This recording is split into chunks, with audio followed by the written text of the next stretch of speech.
Hi, good morning.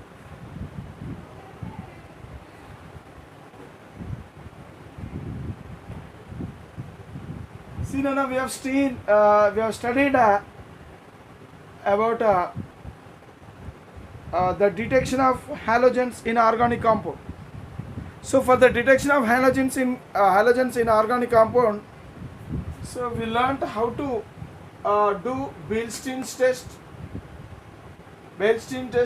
Okay, next Lassen's test, and there is also a special test for the detection of particularly bromine and iodine. So now we will learn about this special test for the detection of bromine and iodine. So already we have covered these two in our previous lessons.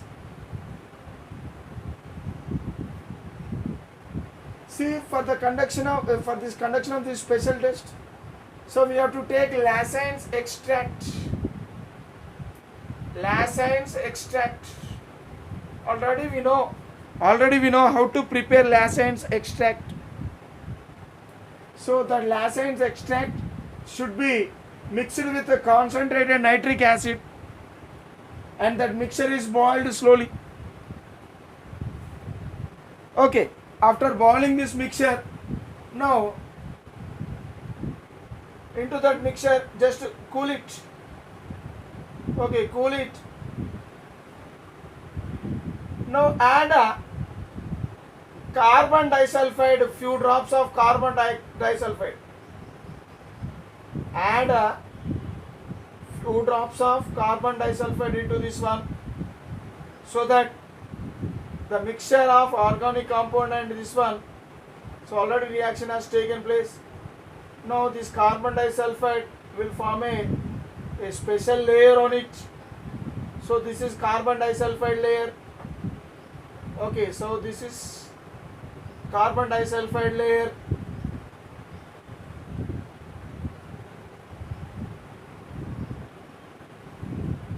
So now add chlorine water into this one.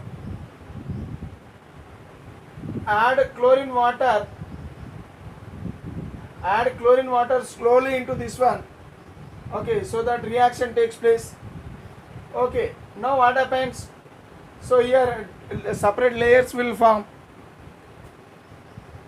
Okay, while adding chlorine water, just simply shake this container while adding chlorine water. So before addition of chlorine water, we have added carbon disulfide into this one. Okay, that means after cooling the boiled mixture of concentrated nitric acid and Lassen's extract, after cooling it, simply add carbon disulfide few drops, and by shaking this one, add chlorine water into this. Slowly, what happens? A separate layer will form. And suppose if this layer turns orange in color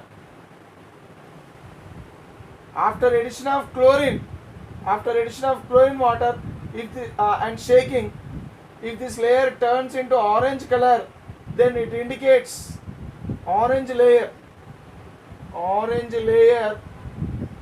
of carbon disulfide indicates what? It indicates the presence of bromine in the Lassen's extract or in the organic compound. So that means the presence of bromine in the organic compound can be detected like this by simple test, by a simple special test. So it is a very simple test. Simply to Lassen extract, add concentrated nitric acid, add a few drops of carbon disulfide. Okay, by constant shaking, add chlorine water. So into this carbon disulfide layer. So this carbon disulfide layer, if it turns orange, it indicates the presence of bromine in the organic compound. Suppose if this layer turns violet, then it indicates the presence of iodine. It indicates the presence of iodine in organic compound. So like this we can use this special test for the to detect the presence of bromine and iodine in the organic compound. Right. Next thing is the detection. In this way we can use this tester for the detection of halogens. Okay, now we will learn how to detect phosphorus in the organic compound. Detection of phosphorus in the organic compound.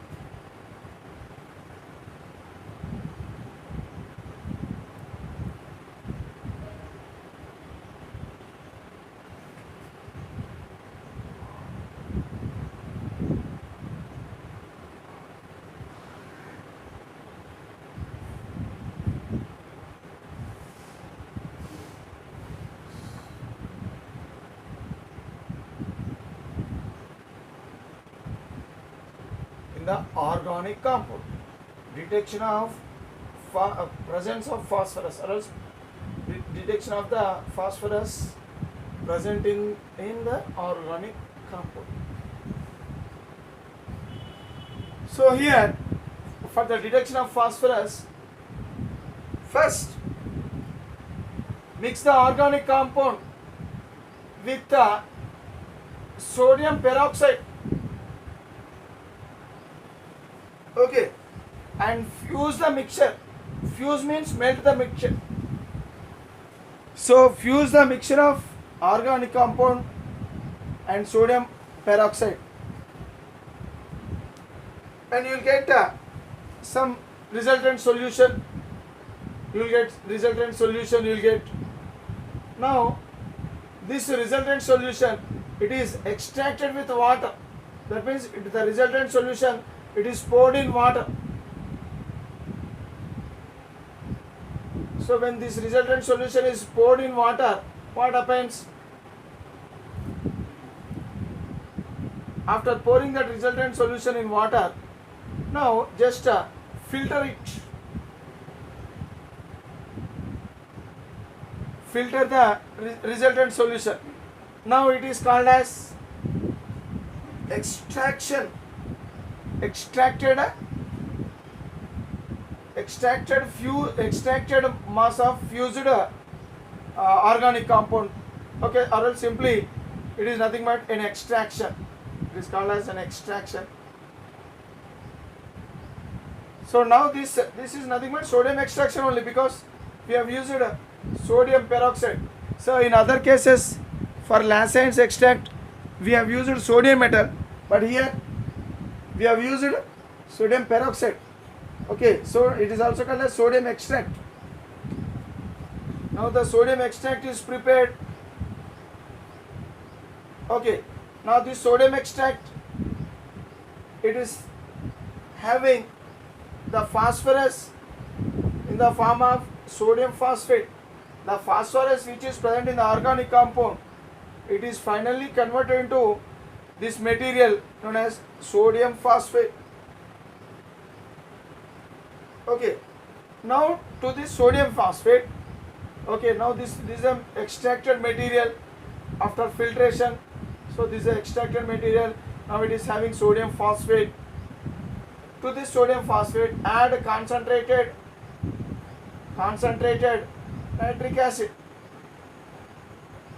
So in the same way how we have added concentrated nitric acid into the Lassen's extract for the detection of sulfur, for the detection of halogens. Okay, in the same way here also we can add concentrated nitric acid into the extracted solution, resultant or else extract. Simply we can call it as extract.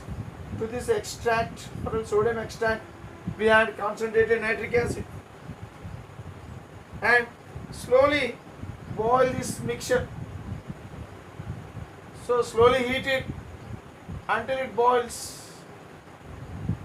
Okay, now this boiled mixture, that means heat it until it boils. Okay, now this boiled mixture, so to this boiled mixture add a little amount of ammonium molybdate. Ammonium molybdate. Add little amount of ammonium molybdate. What is the formula of ammonium molybdate? NH4 taken twice, MO molybdenum, MoO4. Okay, so this is the formula of ammonium molybdate. So after the addition of ammonium molybdate into the boiled mixture of extract and concentrated nitric acid, what happens? Suppose if yellow colored precipitate is formed, so here what happens? Yellow precipitate formation takes place. If the yellow precipitation formation takes place, so the formation of yellow precipitate indicates what? It indicates the presence of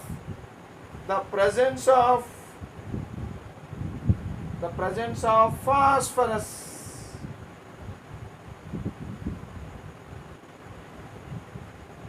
It indicates the presence of phosphorus in the compound. So that means presence of phosphorus is there in the organic compound.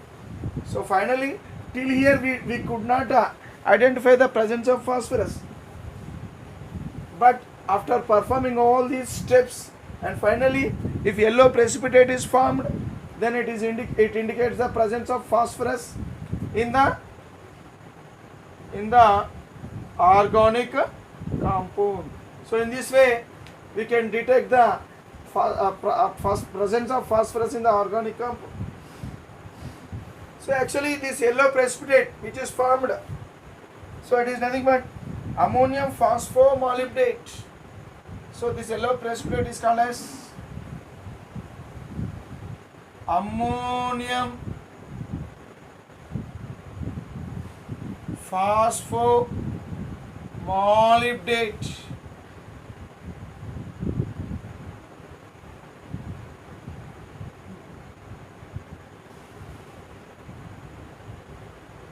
Ammonium phosphomolybdate. Okay, yellow precipitate, and it is having the formula. So ammonium phosphomolybdate. So its formula is what? NH4 taken thrice, PO4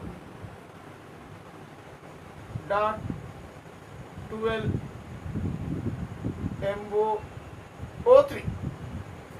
So here ammonium phosphomolybdate, which is a yellow precipitate.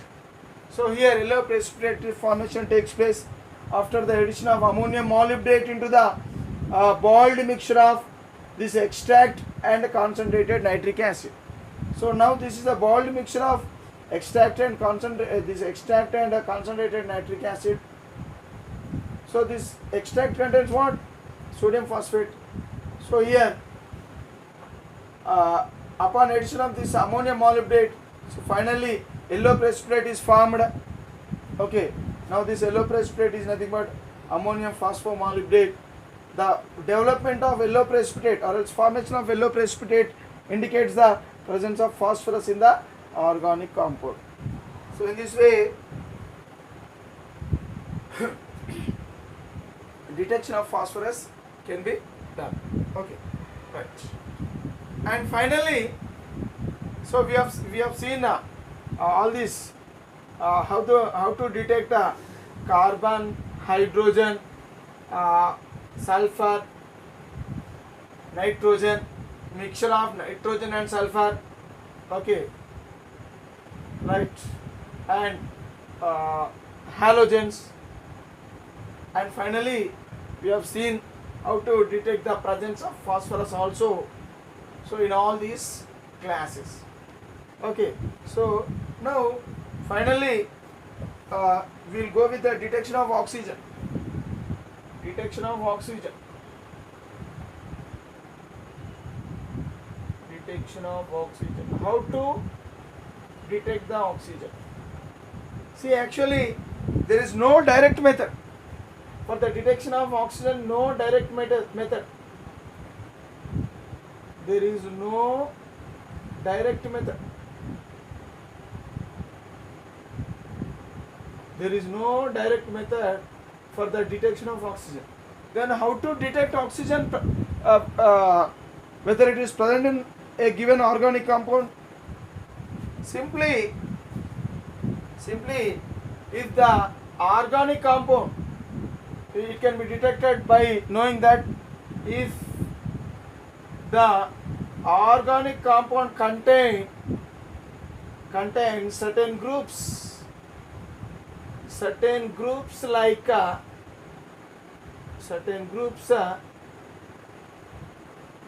like OH group, COOH group, CHO group, NO2 group, etc. So by knowing the presence of these groups, so when these groups are present, then it indicates what? The presence of oxygen. So contains certain groups like if the organic compound contains certain groups like this, so then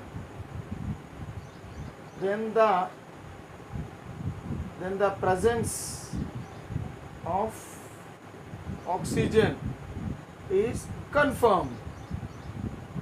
Then the presence of oxygen is confirmed. That means if the given organic compound possess these groups, then that organic compound is said to be having oxygen, because all these groups and some more groups, etc. So such groups, they possess oxygen in them. So if these groups can be detected. See, these groups can be detected by these groups can be detected by their own tests, their own specific tests, Okay, so OH group have its own specific tests. COOH group, this is called as acid group, carboxylic acid group. This is called as alcohol group, carboxylic acid group. This is aldehyde group, nitro group. So all such groups, they have their own individual tests, specific tests. So by conducting their own individual specific tests, we can know the presence of these groups in the organic compound. If these groups are present in the organic compound, then finally we can say that there is oxygen in the organic compound. So like this. So detection of oxygen can be done. So with the help of knowing the presence of these groups in the organic compound. If these groups are absent, what happened? As these groups are having oxygen, we can say that organic compound is having oxygen. But if these groups are absent, then that organic compound is not having oxygen. So like this, with the help of such the presence of such groups, we can identify the presence of oxygen. Okay, right. That is, there is no direct method for the detection of oxygen. So with this, the qualitative analysis of organic compound can be finished. Okay, so generally the elements like carbon, hydrogen, nitrogen, sulfur, halogens, phosphorus and oxygen. So these are the elements generally we come across in organic compounds. So if we have learned the detection of all these elements. Now we will go with the quantitative analysis.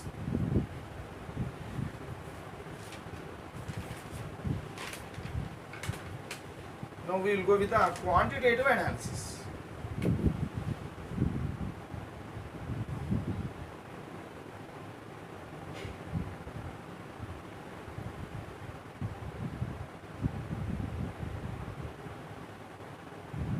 What is the meaning of quantitative analysis? The quantitative analysis indicates the determination of percentages of various elements present in the organic compound. So qualitative analysis will help us to find the presence of those elements. Now quantitative analysis indicates the presence of the how much amount of those elements are present.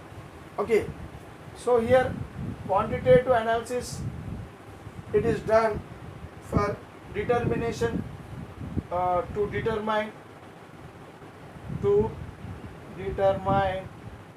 the percentage of various elements, percentage of various elements. Okay, what are the various elements? So already we have covered in our qualitative analysis. What are the various elements? Carbon, hydrogen, nitrogen, okay, sulfur, halogens, phosphorus, oxygen, so etc. So we have covered all these elements. So to determine the percentage of various elements, okay, present in the organic compound. So to determine the percentage of various elements present in the organic compound, we will go with the quantitative analysis. Quantity means how much amount. That amount may be measured in percentages or else proportions or else in ratios, like that. So generally in quantitative analysis we will determine the percentage of various elements, okay, present in the organic compound. So slowly we will learn how to determine the percentage of various elements. So first of all we will learn the percentage of we will determine the percentage of we will try to learn how to determine the percentage of carbon and hydrogen present in the given organic compound. So first we will go with the estimation of carbon and hydrogen.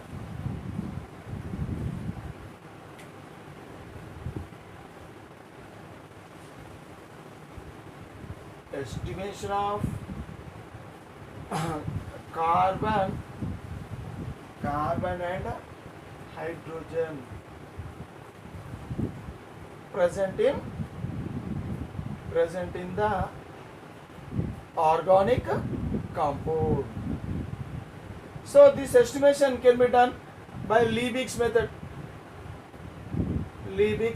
Because for the detection also the same method, Liebig's method only we have seen, and even for the estimation of carbon and hydrogen also the method is Liebig's method only.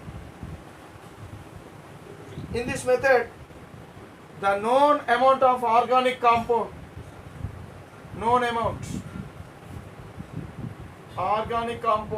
first we have to know the we have to measure the amount of organic compound. The known amount of organic compound, it is mixed, it is heated strongly. Known amount of organic compound, it is heated strongly in the carbon dioxide, in the cupric oxide. So dry cupric oxide we have to take. So actually it is an oxidizing agent. So this known amount of organic compound, it is strongly heated. It is strongly heated, okay, with cupric oxide. So here actually in the atmosphere, so the the mixture the mixture of this one should be taken in the atmosphere free of, it should be taken in the atmosphere, or else air which is free of in the air which is free of carbon dioxide. That means there should not be carbon dioxide in the air. There should not be any carbon dioxide in the air. Okay, so in the atmosphere which is free of carbon dioxide. So like this, we have to heat this organic compound with the copper oxide strongly, and the atmosphere should be free of carbon dioxide. Okay, so that means, so I am drawing the apparatus or its experimental setup. See, this is copper oxide. Copper oxide I have taken. Actually copper oxide, it is black colored material. Copper oxide I have taken and I have sent organic compound, or simply I have kept organic compound mixture plus organic compound mixture.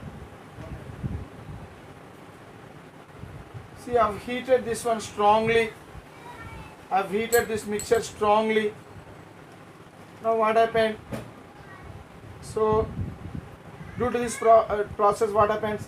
The carbon and hydrogen which are present in this organic compound, they are converted into, carbon is converted into carbon dioxide and hydrogen is converted into water vapor. Hydrogen is converted into water vapor.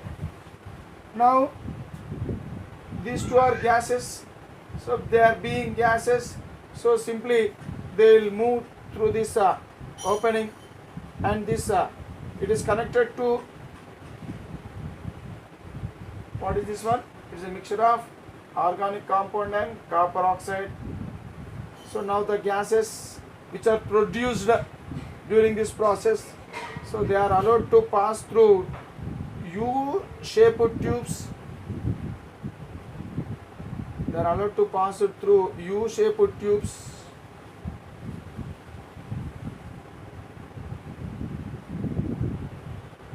Okay, so these two U-shaped tubes,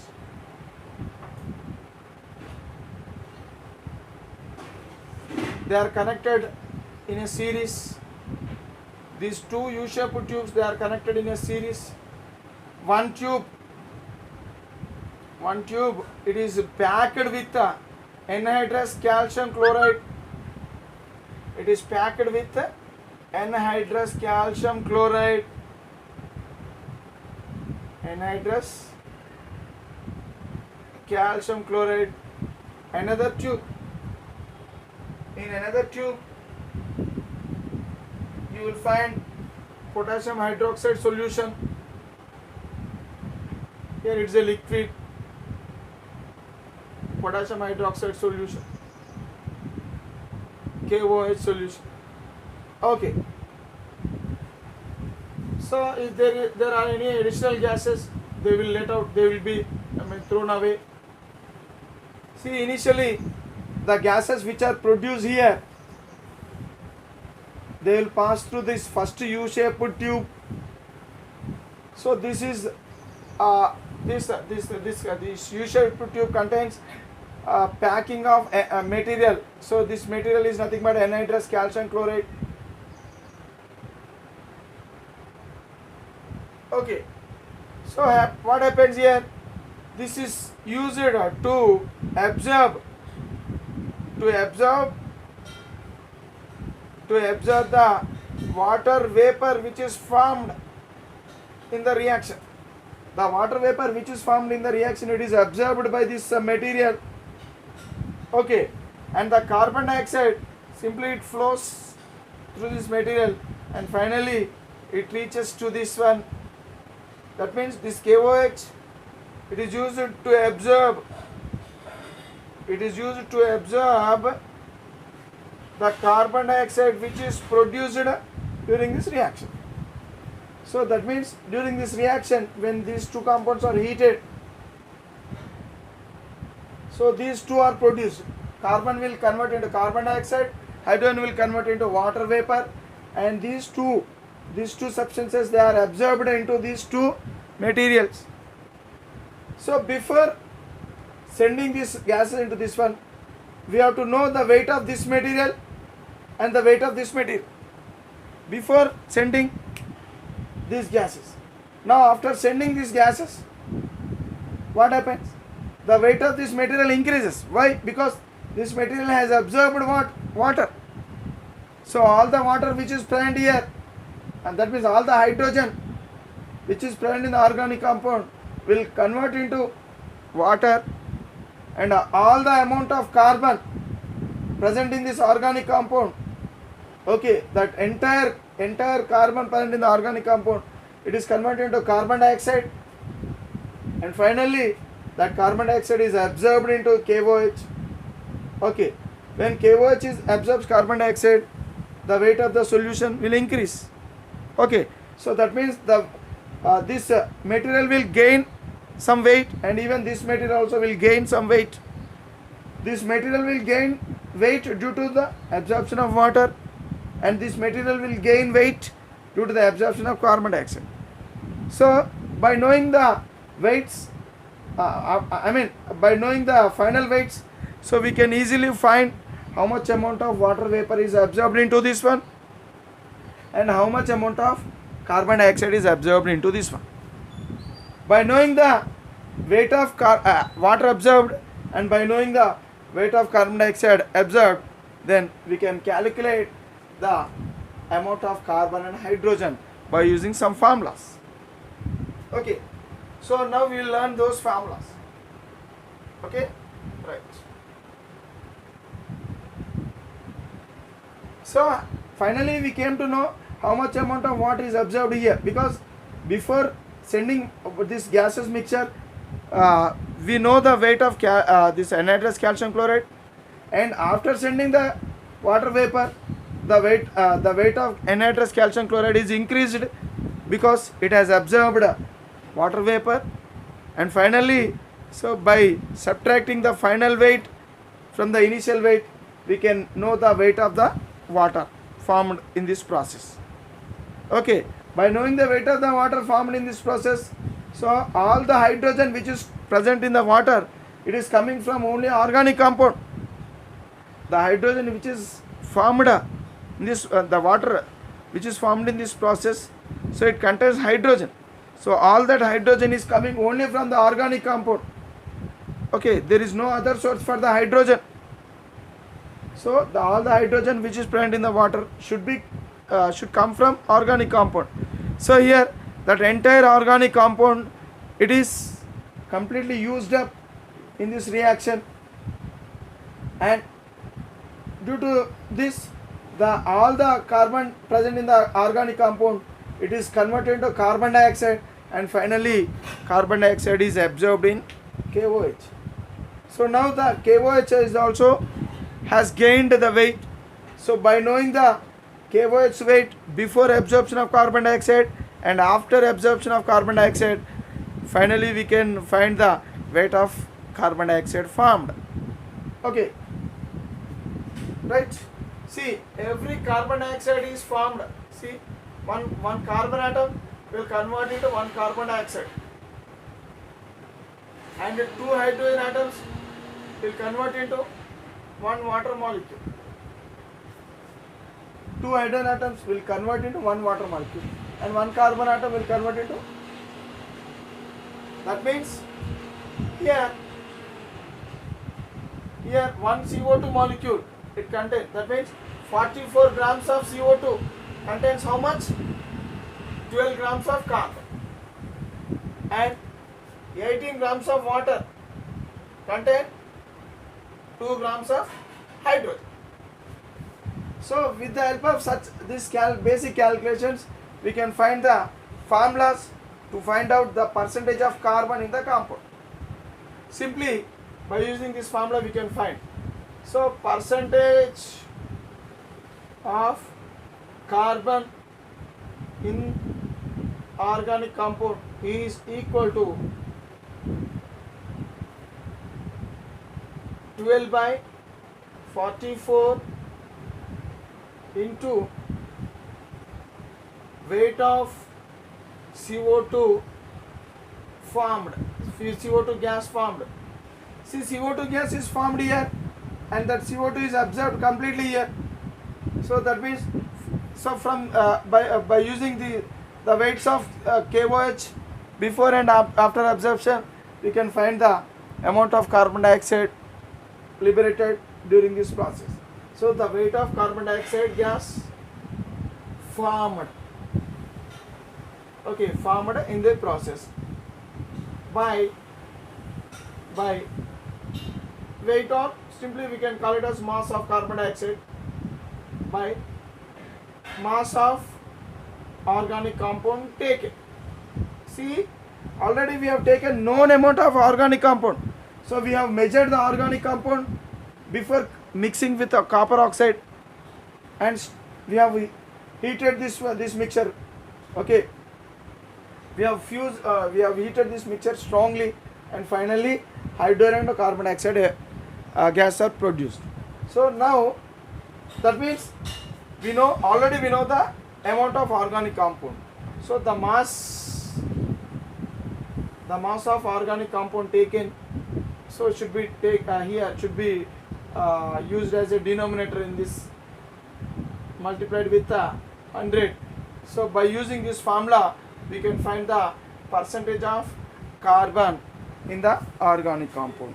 In the same way, to know the percentage of hydrogen in organic compound, so we have to use this formula. So here actually 12 grams of carbon is present in 44 grams of carbon dioxide, but here hydrogen is measured based on water.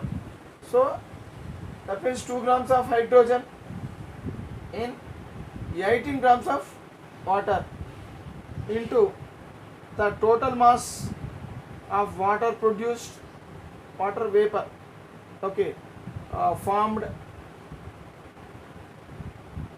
during the reaction by the total mass of organic compound taken, but okay, into 100. So by using this formula we can find the percentage of organic the percentage of hydrogen present in organic compound, and by using this formula we can find the percentage of carbon present in the organic compound. So in this way, so this method is said to be Liebig's method. So here Liebig's method helps us to estimate the percentage of estimation of percentage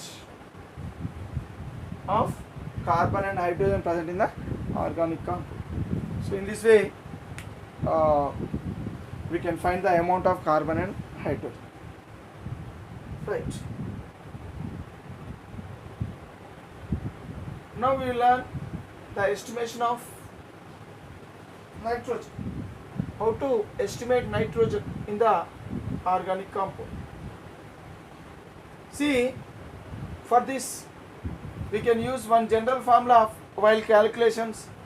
So certain calculations are based on the general formula for